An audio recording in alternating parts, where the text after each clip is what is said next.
Hi, welcome to my channel. I cover side hustles, working for yourself, making money, saving money, and basically living the life of your dreams. And if that's something that sounds interesting, I hope you'll consider subscribing and joining me on a regular basis. I've got a lot of animals, so you might hear some playing in the background or running around or other shenanigans.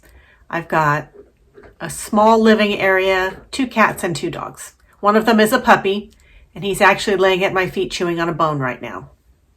That's Butch. Butch will probably show up in most of my videos. So in today's video, I wanted to go over some side hustles that were pretty easy to start, didn't take a lot of hoops to jump through, and they actually made me some money. I've already created a video of some side hustles that did not work for me or were just so much work and so much hassle that it wasn't worth my time. So in today's video, I wanted to go over 10 things that I have personally tried and been able to make some money doing. Number 1 is Rover. Rover is a pet sitting and dog walking app that I have used since 2015. I like Rover. They take 25% of the fees that are charged, but you can set your fees. So you can raise your prices high enough to cover the fees that you know they're going to take. And that's what I do. I charge 25% more on Rover than I do to my private clients for that reason, to cover the Rover fees. Some people are just more comfortable with Rover, especially people that have never used me before and maybe don't know me. They sometimes feel more comfortable with Rover. Other people have a bad sense of what Rover is, and so those people I'll take as private clients. I'm not opposed to getting more clients however I can find them. So Rover is something that worked. I will include a link in my description for if you want to sign up for Rover. But I've made thousands of dollars on an annual basis for the last several years. I did take a break last year. I had quit Rover because I was just tired of paying the fees. My schedule was full. But I did end up going back to Rover when my schedule lightened up. I am not great at marketing. I've said that in other videos before. Marketing is my weak link. It is an area that I plan to strengthen this year. In the meantime, Rover is excellent at marketing. If you're having a hard time finding clients, Rover has clients and they want you to work for them. I really enjoyed Rover. The next one that I have made consistent money on a few years ago was WAG. I no longer work on the WAG app because I can get enough clients on Rover where they take 25%, WAG takes 40%. But when I was new to this area and I didn't have any existing clientele, WAG got me started faster than Rover did. I joined both of them at the same time, and WAG had me working within a couple days. With Rover, it probably took 2 months before I got my first client. And my second client took another 3 months. So there was a slower startup time on Rover than there was on WAG. And so if you're new to dog walking, I do recommend WAG. Once you get your client base built up, and I would recommend starting on both.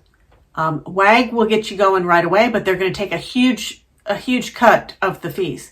And they set the prices, so you can't adjust your prices on WAG to allow for the fees like you can on Rover.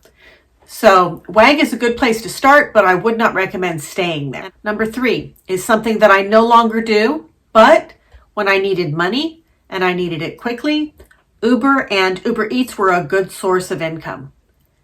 The problem that I had with Uber was the expenses are high. You have to pay for your own gas. You've got to have a fairly new car. You have to do all the maintenance. So between the maintenance and the gas, the expenses are often going to outweigh the income that you'll make on Uber. But if you just need cash right now and you're not worried about the expenses, which eventually you'll have to be worried about the expenses, but if you just need some cash to get your rent paid, Uber and Uber Eats, and also things like DoorDash or Instacart, which I have not tried, but they're similar in their payouts and in their expenses. Those are all good ways to get bridge money. You know, if you just need to cover your bills for a month or two while you're starting something else up, then these are good ways to do it. I did Uber for about a year when I lived in Dallas. And you can figure out when are the best times to turn your app on. My favorites for me were early morning. I would turn the app on around 4:30. And the reason I did that was because the majority of those early morning trips are to the airport. And I was in an area, I was far enough away from the airport that if I got a ping at 4:30 or 5 o'clock in the morning, it was going to be a 1 hour drive with very light traffic to the airport, which means they're sober. You're not going to wind up at the airport drunk, so you don't have to worry about the alcoholics. It was generally people that are not looking to chit chat. They're not going to a party. It's just a different clientele. It was more of a business clientele, especially those early morning trips. Even the red eyes, if you're picking up families going to the airport, they're really not going to bother you. The risk is much lower. And so I loved the early morning runs. And then usually once you're at the airport, it's very easy to pick up another ride from the airport going somewhere else. And a lot of times those trips are long too. So you get nice, long, consistent trips. The more time that you're in the car with a client, the more money you make. All these little short trips, you're going to spend more time in your car empty than you necessarily are with a customer in there. And you don't get paid while you're traveling to the customer. You only get paid while they're in your car. So the more time that you can have somebody in your car, the more money you'll make. The other nice thing about the airports is there's often surge pricing around the airports. So a lot of times when I would be there around 5 p.m. in the afternoon, when a lot of flights are coming in, they typically surge. The weekends are good for surging too. I would personally, as a woman and an older woman, I stayed away from the late night trips. It was too much of a risk of getting people that are drunk in the car. I didn't want anybody throwing up in the car, and I didn't want to deal with drunk men, especially, can be a lot to deal with. And I've had a couple in my car and I didn't enjoy it. So I would just as soon handle the business crowd, the airport goers, the people landing at the airports, and daytime travel is a lot less risky too. But there are risks, when you're getting a stranger in your car, so be careful if you're going to do that. Number 4 is one that I am slowly winding down now, and I should be done by the end of this year, and that is eBay. eBay is something that I have used as a side hustle since October 2000. So over 23 years on eBay. And I'm not saying I'll never do eBay again, because I very well might, especially if I have something unusual or unique that I think has some value. eBay's great for that. But as a month-to-month running a store on eBay, which I've done for the last several years, it takes up too much space in my home. Although now I've got it whittled down to all of my eBay inventory is in that first cabinet here.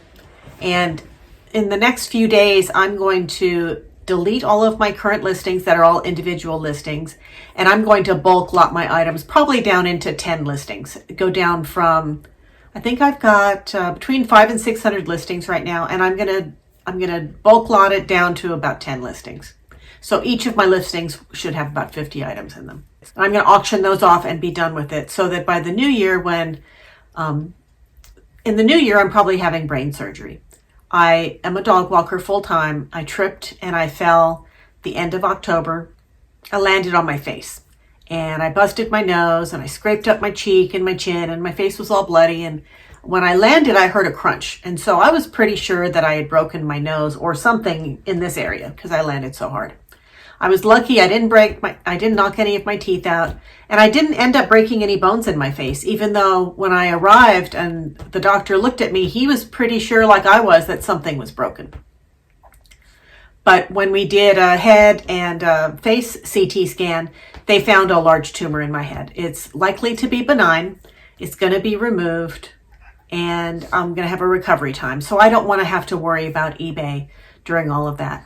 But I have made, over the years, thousands of dollars on eBay. eBay is a good place to make money if you've got the patience and you've got the room to store everything. I've done it too long. It doesn't bring me any type of joy or satisfaction anymore. It's more of a grind, and I'm looking to lean into things that I truly enjoy more. I really enjoy taking care of animals, and and pet sitting and dog walking are where I find my joy, and I love that. So I'm going to free up some of my space and spend more time doing that. Number 5, which is related, is Poshmark.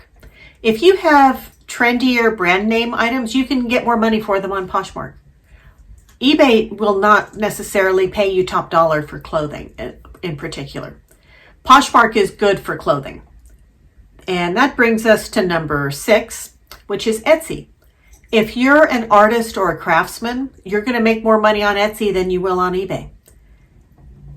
If you have vintage items, it's possible that you could make more money on Etsy than eBay. However, I didn't get a lot of success on Etsy because I had more of a following on eBay because I'd been on there for so long. And I do find that the client that tends to collect is an older client. I have seen trends change, and I've noticed, maybe it's just within my own family, and this is purely anecdotal, but I've noticed that the people that in my family that are my age are much more likely to collect something than our children. The millennials and the Gen Z crowd are not the collectors that their Gen X and baby boomer parents and grandparents were. The younger people are more minimalist, they're more into decluttering, and they're not collecting. So if you have collectibles, you want to go where the people that collect are, and they're much more on eBay than they are on Etsy, in my opinion. That's just my opinion. You're certainly welcome to list on both, but there's listing fees on both. So if you want to keep your costs down and your profits up, you really need to pick one and just make sure you're doing the best you can on that one platform. I know there's a lot of people who list on multiple platforms, and if it were free to list, then that would make sense. But I found that Etsy's listing fees were higher on average than eBay's. Maybe that was because I had an eBay store for so long and I got discounts on the listings. But with Etsy, I was paying every month, whether I listed new things or not, and the listing fees seemed higher. And I'm not about fees. I picked eBay because that's where my customers were. And depending on what you sell, you may want to test both and see where you have better luck. But for me and my inventory, I always did better on eBay than I did on Etsy or Poshmark. So I stuck to eBay. The next one that's also related to this is Facebook Marketplace. If you want to sell something fast and it's big and it's bulky, think like furniture or a refrigerator or a desk, Facebook Marketplace is going to be a much better place because you can have local pickup. So the things that you want to sell quickly but cheaply, Facebook Marketplace is going to be the best one for that. I did forget one on selling, and this is the old school, the OG of selling, Craigslist. Craigslist got a bad rap when they had the Craigslist murders. That was a long time ago. You need to be safe. Craigslist is going to be the sketchiest of all the platforms to sell on. They're going to be good for local pickup, things like desks, tables, furniture. If you're looking for free things to make over and flip, Craigslist can be a good thing. Just be careful. Always meet in a public location. Don't have people coming to your home. But not everybody on Craigslist is a murderer. I've sold quite a few things, and I've purchased quite a few things on Craigslist without any trouble at all. You just want to be safe and be careful. But Craigslist can be a viable side hustle. You can find things that are free on Craigslist, put some paint on them, and then flip them and sell them. Will you make a ton of money doing that? Depends what you find and how skilled you are. But you can do a lot of furniture flipping on Craigslist. The last side hustle that I want to recommend that I have personally done that does make money is cleaning houses. Cleaning houses is the least glamorous, and for my personality was the least fun. If you're the type of person who gets joy from taking a mess and making it clean, this could be for you. I had one client, a dog walking client, that could not clean her own house. She had an aggressive dog. Her dog wasn't going to allow just anybody in the house. And she was getting so frustrated because she wasn't physically able to clean her house, and she couldn't hire somebody to come into the house that wasn't good with her dog that wanted to bite people. I was already her dog walker. Her dog liked me. I basically started cleaning her house as a favor to her. I charged her for it. I charged her extra for it because I didn't love it. She was happy to pay. And it did give me joy cleaning up her house because it would get so far away from her. It would just become such a mess because of her physical limitations that when we would get it all spick and span and sparkling clean, even though I don't love to clean and I didn't really do it for anybody else, I only did it for that one customer. It did come in handy. It was money that I needed. And when that job was over and done, I missed the income because it was good money. You can make good money cleaning houses. The overhead is very low. A lot of customers will have their own cleaning products that they want you to use. They may or may not want you to bring your own vacuum, but most of them want you to use theirs because, especially during COVID times, they didn't want you taking a vacuum of your own and going house to house to house. Most house cleaners that do use their own vacuum cleaner will sanitize it in between. But I have found that a lot of customers just want you to use their own products and their own cleaning products. And my dog walking clients that have house cleaners now, they buy most of the materials for the house cleaners. If you have a friend that can go in it with you so you can get more houses done and get them done quicker, that seems to be the winning formula. It was backbreaking work for me at my age and my physicality to do her house by myself. And her house wasn't big. It was a 2-bedroom, 2-bath condo. But I wasn't practiced at it. I think it's something that you'd get better at the more you did it. And you'd probably, my house, I clean a room a day, and I never clean the whole thing all in one swoop. I break it up into little chunks. So for her, when I was cleaning her whole house in one swoop, it was a lot for me physically. But if you're young and strong and you're used to it, it's not a big deal. What I've seen with most of my clients that have housekeepers is they usually have teams of 2 to 3 women or men. It could be men. Most of them do end up being women from what I've seen, but they'll have 2 or 3 cleaners that work as a group, and they'll tackle the house and they'll knock it out in 1 to 2 hours rather than you doing 6 hours of cleaning, which is a lot. It would take me the most I ever spent on her house was 4 hours, and I was done. After 4 hours, physically, I was just wiped out. But you can make really good money house cleaning. The average where I live is at least $35 an hour, and it can be more. It can be $45 or $55. It just depends on your market and what the going rate is. You won't get a house cleaner out here for less than $35. If you do it, somebody's brand new that's just trying to get their clients, and enjoy it while you can, because housekeeping is expensive, but it's a good way to make money. Do you have a side hustle that you've made a bunch of money on and I didn't list it on this list? I would love to hear it. If you could share in the comments ways that you have made extra money on the side, I would love to hear what you're doing. My friends always love to brainstorm with me when they want some extra cash. They'll say, Marie, what's a good side hustle for me? Because they know that if it works, I've probably tried it. The reason I like side hustles is because I don't like working for other people. I like working for me. I like setting my own schedule. I like being in control of my day and my life. And I enjoy the freedom that comes with working for yourself. I love being self-employed.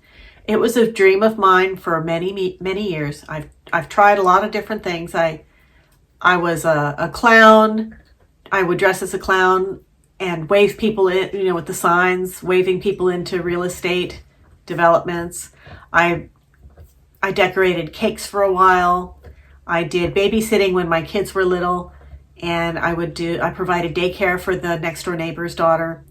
And that was easy and lovely. There are so many ways that you can get creative and make extra money. I would love to hear what you're doing to make extra money. And maybe that'll help someone in the community get inspired to make some extra money to pay off some debts or to hit some other goals, maybe beef up their emergency money. We all know we need that. And if you're trying to decide whether to do emergency money or pay off credit cards first, take it from a girl who was paying off credit cards first. You need the emergency money. I'm focused on that right now. So let me know what you've done, and I hope this helps somebody, and I hope you have a great day. Bye. Bye.